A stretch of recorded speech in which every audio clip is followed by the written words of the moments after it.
Hello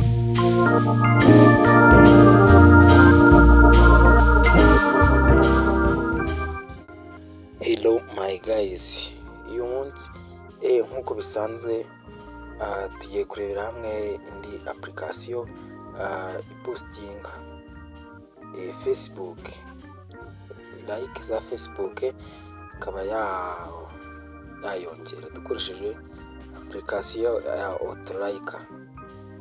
Uko bisanzwe dufite izindi twagiye tureba, ariko uyu munsi nazanye indi nshyashya ya Auto-like twabasha kwifashisha tukaza kugira like vuba.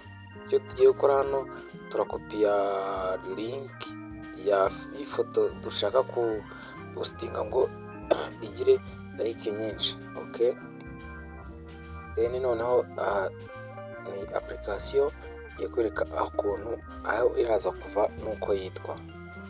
Okay, turajya muri Play Store yacu, then dusacingemo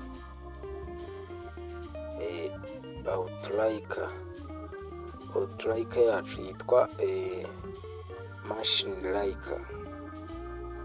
Ubwo dufite na ziriya zindi twagiye tureba zigufasha ku postinga like zawe kuri Facebook, n'ingi iraza kubidufashamo kandi byoroshye. Wowe icyo ugomba gukora, kora subscribe kuri channel kugira ngo video zose zazisohoka uzajye uzibonera ku gihe.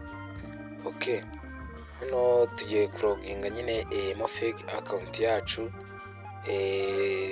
turayihidinga, ariko tugiye kuyishyiramo, turayihidinga.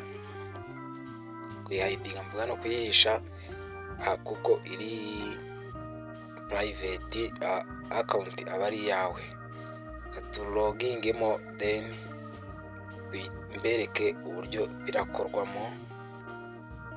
Okay, weho rwose kora subscribe, wibuke ukanda n'inzogera, video iyo ari yose izajya ibasha gusohoka izajya ikugeraho ku gihe.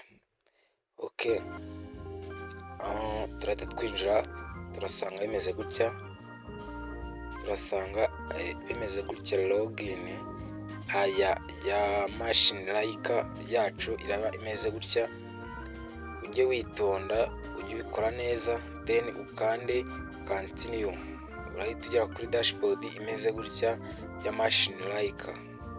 Fake account yawe iraza irimo hano, ariyo iri zina ririmo hano hejuru handitse ngo Niyonsaba Viet, iyi niyo fake account yacu. Hano bari kutubwira ngo turasubmitinga inshuro 10, kandi dusubmitinge turongera gusubmitinga nyuma yo gutanga order mu minota 20. Wibuke ukanda n'inzogera na share na subscribe. Okay, turaza guhita tugera hano handitse auto reaction na auto flow, auto comment. Izi zose ziba zikora, ahubwo twebwe iyo dukeneye ni auto reaction. Twebwe uyu munsi niyo dukeneye, turakoresha auto reaction. Twebwe niyo turakoresha, turascrollinga tugana hasi. Ahangaha twakanze kuri auto reaction, durabona ko ari ngiyi. Uze upestingemo, urapestingamo link twamanje gukopiya, urayerekana ngiye nyikopiye. Kuyikopiya nta kundi, uraza kandi kuri kano kantu cyangwa kandi kuri turadomo dutatu kandi handitse copy. Okay, namaje kuyikopiye, ngiye kongera nyipestingemo hano, noneho mbone kuba na submitinga byoroshye. Okay, inshuro nimara kurangiza urahita ubona ko inshuro ya mbere ivuyeho. Urahitamo ibyo ushaka, biraza kuza byabyo, then ukande get reaction.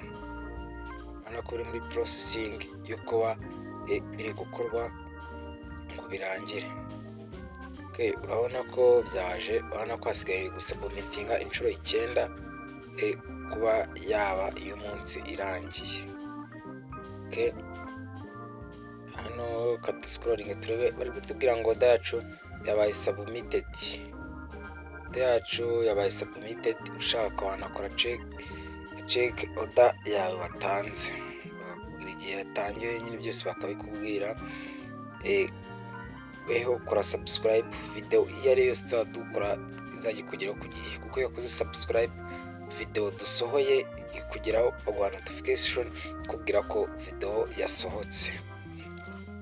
Urabona ko nongeye nka submitting, bambwira ngo ndongera gusubmitinga nyuma y'iminota 20 irangiye, baba birangiye.